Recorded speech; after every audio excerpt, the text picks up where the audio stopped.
అమరావతి నిర్మాణ పనులు కొనసాగుతూ ఉన్నాయి. ప్రస్తుతం మనం అమరావతిలో ఉన్నాము. ఏదైతే అమరావతిలో ప్రస్తుతం రోడ్ల పనులు అయితే కనుక కొనసాగుతున్నాయని చెప్పొచ్చు. ఆ రోడ్ల పనులు అయితే ఇక్కడ మనం ఏదైతే ఒక బోర్డు చూస్తూ ఉన్నామో E6 రోడ్, N11 రోడ్ అని చెప్పి కూడా రెండు డివైడ్ అయి ఉన్నాయి. ఆ రెండు పనులు కూడా అంటే ఆ రోడ్లకు సంబంధించి కూడా ఇప్పటికే రాష్ట్ర ప్రభుత్వం ఎంతో ప్రతిష్టాత్మకంగా తీసుకుందని చెప్పొచ్చు. ఈ రోడ్లన్నీ కూడా ఎక్కడైతే అమరావతి నడిబొడ్డున మనకి హైకోర్టు కానీ ఇటు NGO భవనాలు కానీ లేకపోతే జడ్జి క్వార్టర్స్ కానీ వీటన్నిటి నిర్మాణాల మధ్యలో అయితే కనుక ఈ రోడ్డు అంతా కొనసాగుతుందని చెప్పొచ్చు.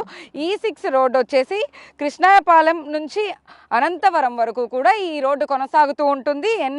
N11 రోడ్డు అయితే కనుక మనకి లింగాయపాలెం టు ఐనవోలు వరకు కూడా ఈ రోడ్డు అయితే కొనసాగుతూ ఉంది. ఈ రోడ్డు మార్గం మొత్తం కూడా కృష్ణాయపాలెం నుంచి కూడా అనంతవరం వెళ్ళే వరకు కూడా ఈ రోడ్డు కన్స్ట్రక్షన్ అనేది అయితే కనుక దాదాపు 2 సంవత్సరాల్లో అయితే కనుక పూర్తి చేసేందుకు రాష్ట్ర ప్రభుత్వం నిర్ణయం తీసుకుందని మనకు సమాచారం అంతా అయితే దీనికి సంబంధించి కూడా ఈ చుట్టుపక్కల పరిసర ప్రాంతాల్లో ఏవైతే మనకి యూనివర్సిటీ కాలేజీలు కానీ NID కాలేజీని కూడా మనం చూడొచ్చు. అయితే ఇటువైపు NGO భవనాలు అంటే NGO క్వార్టర్స్ కూడా ఇక్కడ నిర్మాణ పనులు ఎప్పుడో నుంచి కొనసాగుతూ ఉన్నాయి. కాబట్టి అంటే గత ప్రభుత్వంలో ఈ పనులన్నింటినీ కూడా పెండింగ్లో పెట్టిన నేపథ్యంలో అయితే కనుక కూటమి ప్రభుత్వం అధికారంలోకి వచ్చిన తర్వాత ఏడాది పూర్తవుతున్న నేపథ్యంలో ప్రతి ఒక్క పనిని కూడా పూర్తి చేసే దిశగా అయితే కనుక రాష్ట్ర ప్రభుత్వం నిర్ణయం తీసుకుంది. ఇదే నేపథ్యంలో అయితే కనుక అమరావతిలో ప్రతి ఒక్క ఏదైతే హైకోర్టు సమీపంలో ఉన్నటువంటి ఈ జడ్జి క్వార్టర్స్ కావచ్చు లేకపోతే NGO క్వార్టర్స్కి సమీపంలో ఉన్నటువంటి రోడ్డు మార్గం కావచ్చు, ఇప్పుడు ఏదైతే నేను చెప్పానో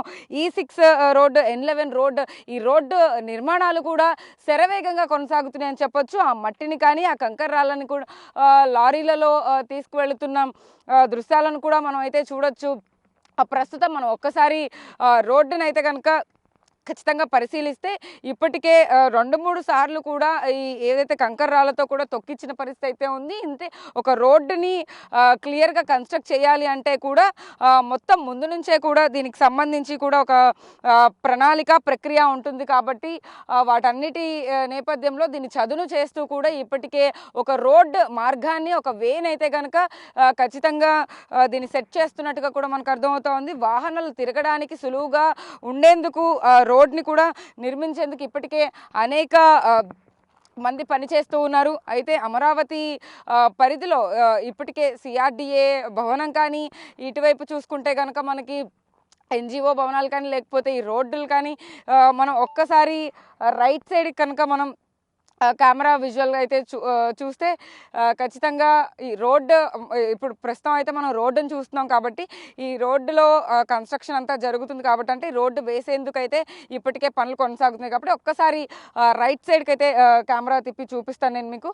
అయితే ఇది ఏదైతే N11 రోడ్డు ఉందో ఇది లింగాయపాలెం టు ఐనవోలుకి అయితే కనుక కంటిన్యూ అవుతుంది. ఇక్కడ ఏదైతే JCB వ్యాన్ కానీ ఇవన్నీ చూస్తున్నామో అదంతా కూడా డ్రైనేజీ పనులు అయితే జరుగుతున్నాయని చెప్పొచ్చు. ఆ డ్రైనేజీ పనులకు సంబంధించి కూడా అంటే మొన్న రీసెంట్గా వర్షాలు పడిన నేపథ్యంలో ఆ వాటర్ అంతా కూడా అక్కడ నిలిచిపోయిన పరిస్థితి. ఇప్పుడు మనకు లారీ కూడా వెళ్తుంది కదా, ఈ లారీలోనే అన్ని సంబంధించి అంటే రోడ్డుకి సంబంధించిన కంకర్రాలు కానీ అవన్నీ కూడా తీసుకెళ్తూ కూడా ఇప్పటికే అనేక లారీలు మనం చూస్తూ ఉన్నాము. ఇదే ప్లేస్లో కన్స్ట్రక్షన్ అంతా జరుగుతూనే ఉంది. మరికొన్ని రోజుల్లో అయితే కనుక ఇవి పూర్తయ్యే అవకాశం అయితే కనపడతా ఉంది. ఇదంతా కూడా ఒక స్మార్ట్ సిటీ లాగా అమరావతిని క్యాపిటల్ని రాష్ట్రంలోనే అత్యంత వైభవంగా అయితే తీర్చిదిద్దేందుకు రాష్ట్ర ప్రభుత్వం నిర్ణయం తీసుకుంది.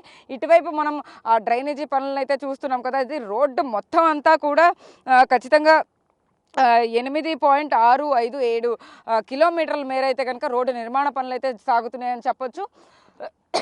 ఇంకోవైపు అయితే కనుక మనం ఇటువైపు ఒక్కసారి చూస్తే మనకి ఏదైతే కెనాల్ పనులు కూడా కొనసాగుతున్నాయి. ఒక్కసారి జూమిన్లో మనం చూస్తే అక్కడ ఒక క్రొక్లైనర్ పనిచేస్తూ ఉంది. అక్కడ కెనాల్ పనులు అయితే కొనసాగుతున్నాయి. కెనాల్ కి సంబంధించి కూడా ఇప్పటికే అనేక రోజుల నుంచి అంటే ఇది దాదాపుగా 2 నెలల నుంచి కూడా ఈ రోడ్డు కానీ ఇటువైపు ఏవైతే డ్రైనేజీ పనులకు సంబంధించిన ఈ ప్రాజెక్టు పనులు కూడా 2 నెలల క్రితం నుంచి అయితే కనుక ప్రారంభించిన నేపథ్యంలో ఇటువైపు కెనాల్ పనులు కూడా కొనసాగుతున్నాయి. అవి కూడా పూర్తి చేసేందుకు 2 సంవత్సరాల పరిధి అయితే ఉంది. కాబట్టి ఇంకొక రానున్న 2 సంవత్సరాల్లో అయితే కనుక ఇదంతా మనం చాలా స్మార్ట్ సిటీగా అయితే కనుక చూడొచ్చు. దగ్గరే అన్నీ కూడా మనకి ఒకవైపు హైకోర్టు ఉంటుంది, ఇంకొక వైపు జడ్జ్ క్వార్టర్స్ ఉంటుంది, ఇంకొక వైపు సిఆర్డిఏ ఆఫీస్ ఉంటుంది, ఇంకోవైపు కాలేజీలు ఉంటాయి, ఎన్జిఓ క్వార్టర్స్ ఉంటుంది. అన్నీ కూడా తక్కువ డిస్టెన్స్లోనే ఇక్కడిక్కడే ఉండే విధంగా అయితే కనుక దీన్ని తీర్చిదిద్దుతున్నారు. అయితే ఇక్కడ నుంచి జనాలు వెళ్లేందుకు కూడా ఇటు కృష్ణాయపాలెం టు అనంతవరం అంటే ఇటువైపు నుంచి బస్సులు కూడా తిరిగే మార్గం కూడా ఉంటుంది. కాబట్టి ఖచ్చితంగా ఈ వేన్ అయితే కనుక E6గా పరిగణించబడుతుంది. అంటే N11 కూడా లింగయ్యపాలెం నుంచి అయినవోలు వరకు వెళ్తుంది. కాబట్టి ఈ రోడ్డు మార్గం మొత్తానికి కూడా ఖచ్చితంగా దానికి సంబంధించిన అటువంటి రూట్ మ్యాప్ని అయితే కనుక సిద్ధం చేస్తుంది రాష్ట్ర ప్రభుత్వం. ఇప్పటికే అమరావతి పనులన్నిటిని కూడా చాలా అంటే స్ట్రిక్ట్గా అయితే కనుక ఇప్పటికే కంప్లీట్ చేయడానికి రాష్ట్ర ప్రభుత్వం చాలా నిర్ణయం తీసుకున్నట్టుగా మనకు అర్థమవుతుంది. కాబట్టి ఈ విజువల్స్లో ఏదైతే మనం అయితే చూస్తున్నామో ఈ రోడ్ల పనులు కానీ లేకపోతే భవన నిర్మాణ పనులు కానీ ఇటువైపు కెనాల్ పనులు కానీ అన్నీ కూడా త్వరగా పూర్తి చేసేందుకు రాష్ట్ర ప్రభుత్వం వాటికి సంబంధించిన ప్రాజెక్ట్ మేనేజ్మెంట్ ప్రతి ఒక్క సిబ్బందిని కూడా అలర్ట్ చేస్తూ కూడా ఇప్పటికే అన్ని శరవేగంగా కొనసాగుతున్నట్టుగా కూడా మనకు సమాచారం అందుతుంది. వీడియో జర్నలిస్ట్ సాహిత్య బిగ్ టీవీ అమరావతి నుంచి.